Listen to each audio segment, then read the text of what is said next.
Hey, welcome back to Mr. Inky Fingers. We've got another awesome pen to look at today. This one is by Monteverde, and it's one of their latest ones.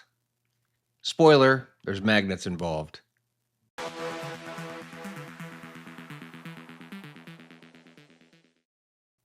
All right, we're back again. We're going to be looking at a pen that just came in. This is by Monteverde. I will tell you, I only have one other magnetic pen in the collection, and that is the Monteverde Regatta Sport. I had the original Regatta Sport, which was actually a screw cap, was not magnetic. That was actually when it came out. It was the gold and or the yellow and blue one.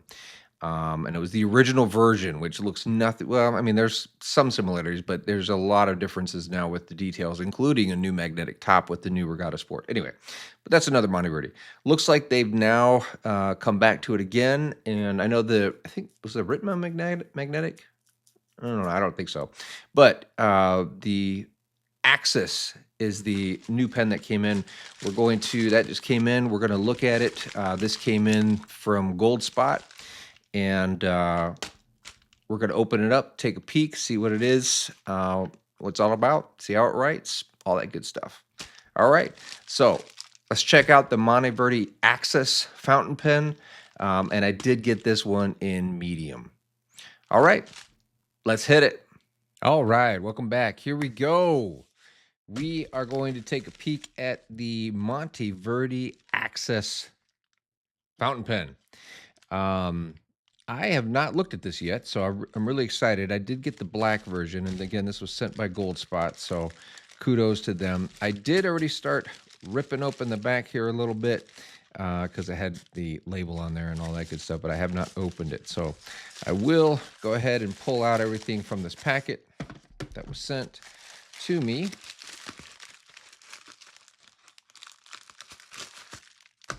By Gold Spot, and we'll ditch that stuff. So here we go. We've got the pen there, and typically Gold Spot sends, pamphlets or brochures or what have you for all their other pens. And again, just a quick plug from Gold Spot. I'm not.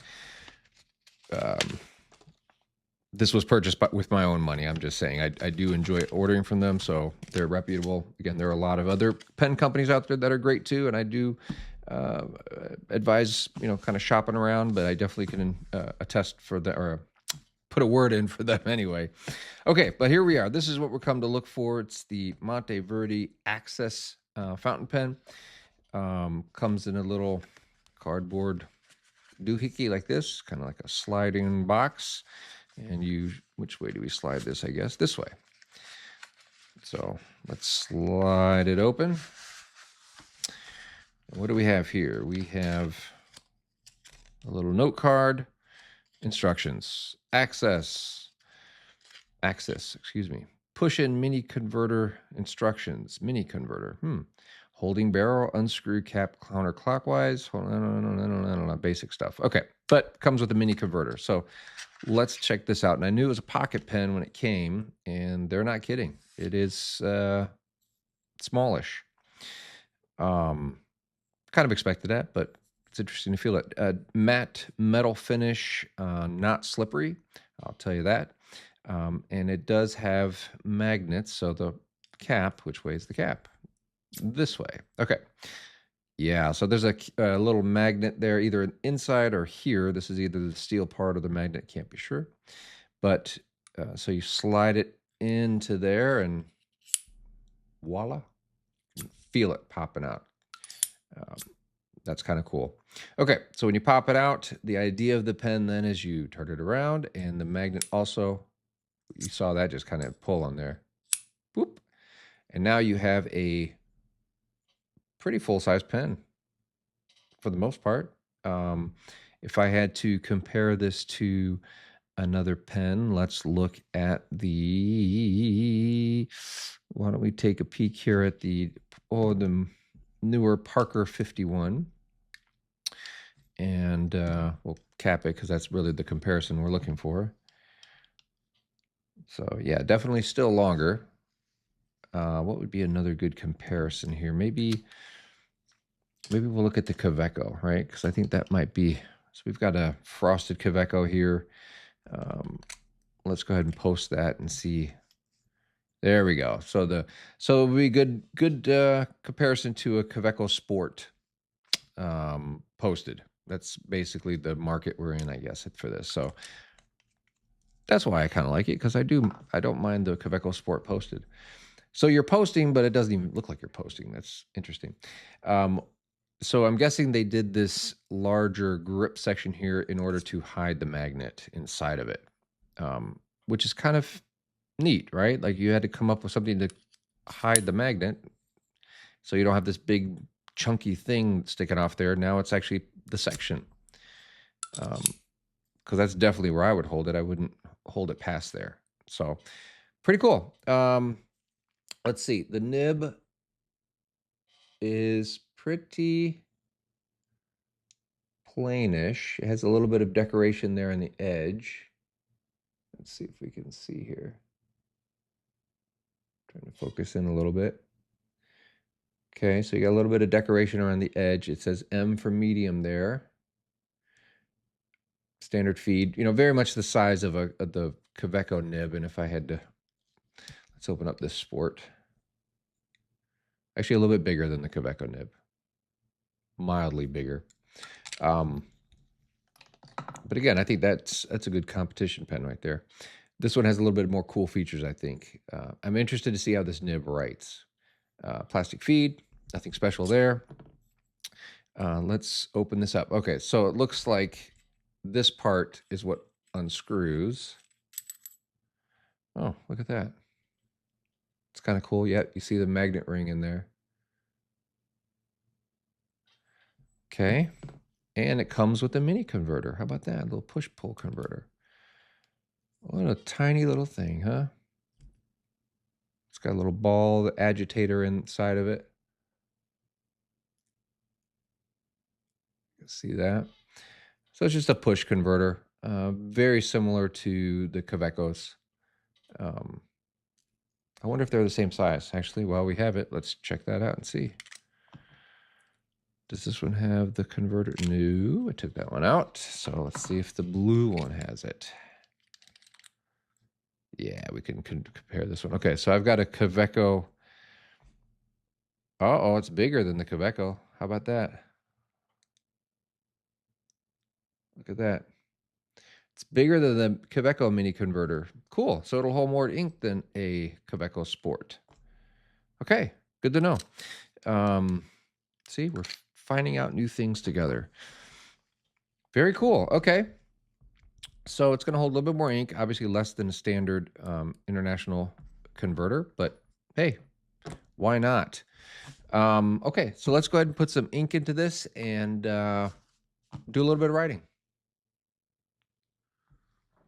Okay, so since we have a black pen and let's do Monteverde. Do I have any Monteverde inks at hand? No, I don't think I do. But why don't we do this? Because I know I'm going to be drawing with this a little bit later. Why don't we put in some Noodler's Polar Black? Maybe to match the black of the pen. I don't know. I guess I'm not really a matcher person, but bulletproof ink, it says. That's something I didn't even realize that Polar Black that it was bulletproof. Come to find out, that's what it is. Okay, so let's go ahead and put some ink into this. We're going to suction it up. So we're going to plunge it in. I think there's enough in there, and then we're going to depress and pull up. So we're going to push down, pull up. That's funny because I can't tell if I got any, right? Because look, the converter's so deep in there. I can't tell if I got anything without pulling the converter out. That's hilarious. So I'm going to do it again. I'm going to go a little bit deeper because that's what she said. But I'm going to, oh, geez, in there I dropped it in. No, I got it. Okay. I'm going to assume I got stuff. Holy crow, man. Look at all that ink on there. So I think I just found a little flaw in this pen. That's going to be a huge pain. Holy mackerel, man. So, okay, here's the deal. Look how small that is, right? You only have this much area, and then you got to put it down into it to suction ink up.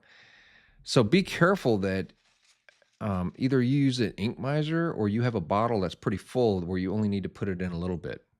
Hey, just learned something. Okay, with this pen. Anyways, that's why we do this, right? We try, experiment. Okay, so let's put on the section. Screw that back on. And you know, I just made a major fountain pen user flaw, right? I didn't cap my ink first because we know what happens when you spill ink, right? Okay, so let's get this one ready and posted. We're going to go back to the Clairefontaine notebook, A5 notebook, and going to do a little bit of writing. Okay. So I'm going to zoom in a little bit here. We have the Monteverde. Ooh, right out of the gates. Look at that. How about that? Monteverde Axis Fountain Pen. And this is it's a medium nib. The ink for today is Noodlers Polar Black. And of course, we are in a Clairefontaine notebook. Let's take a look at this nib. See if I can get a little bit of a close-up on this thing. So the nib looks pretty good. I think it has that it looks a little bit like that teardrop shape. I don't know if I'm feeling something like a little bit of drag on the paper. So let's do a little bit of writing. So let's go.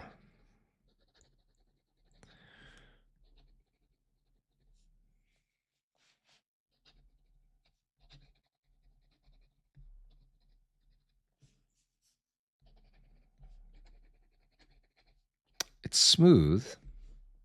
I'll give you that. It's smooth. So let's see how it lays down patches of ink. It is smooth. I just feel a little drag on the paper. Mild drag. But it's not really impeding the ink flow, and it's not catching. So that's the important part.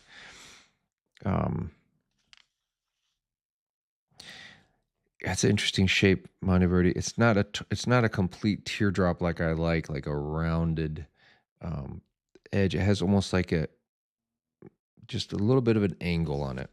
I don't know how to describe this, but so let's see. Okay, directional writing. Good, good. Oh, that one's a little bit lighter there. Up, down. Okay. Just do some quick. I'm liking that. No catching.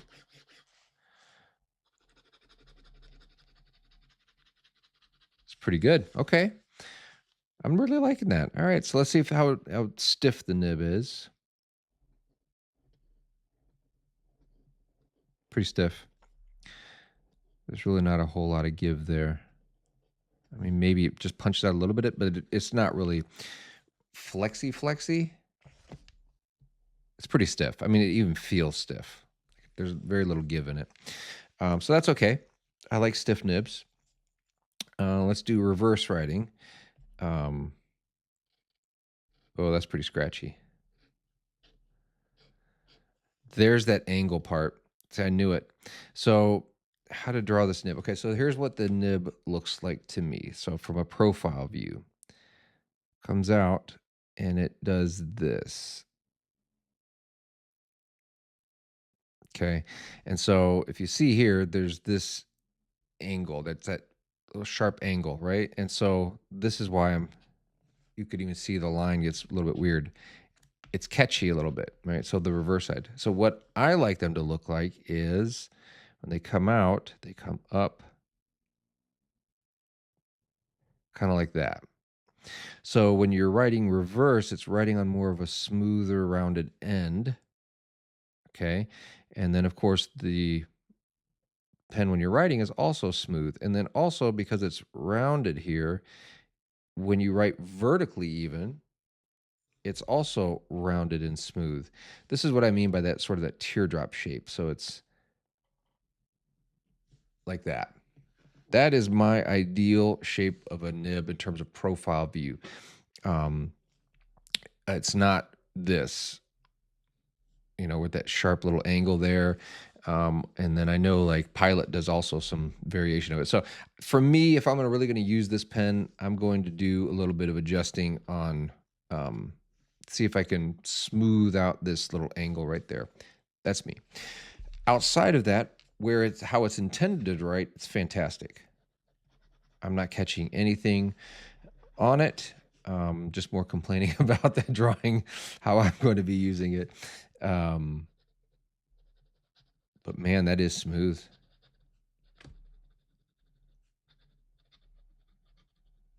Yeah.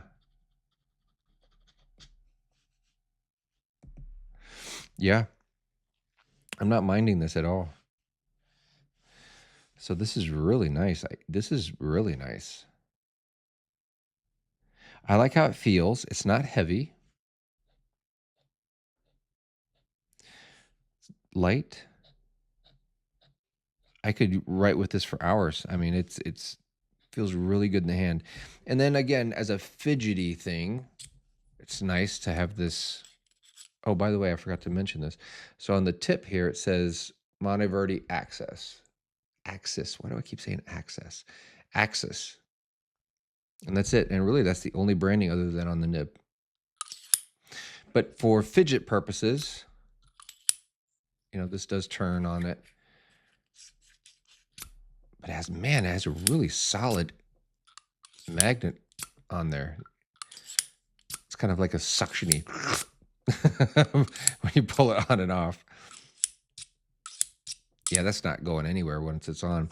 So, I like it. I think, if I have to score this one, having to fix the nib a little bit is not a major deal, and I'm not going to knock it because, again, a lot of these pen manufacturers don't intend for that reverse side to do anything. And evidently, it's clear that this pen was not really meant to be used on the reverse side.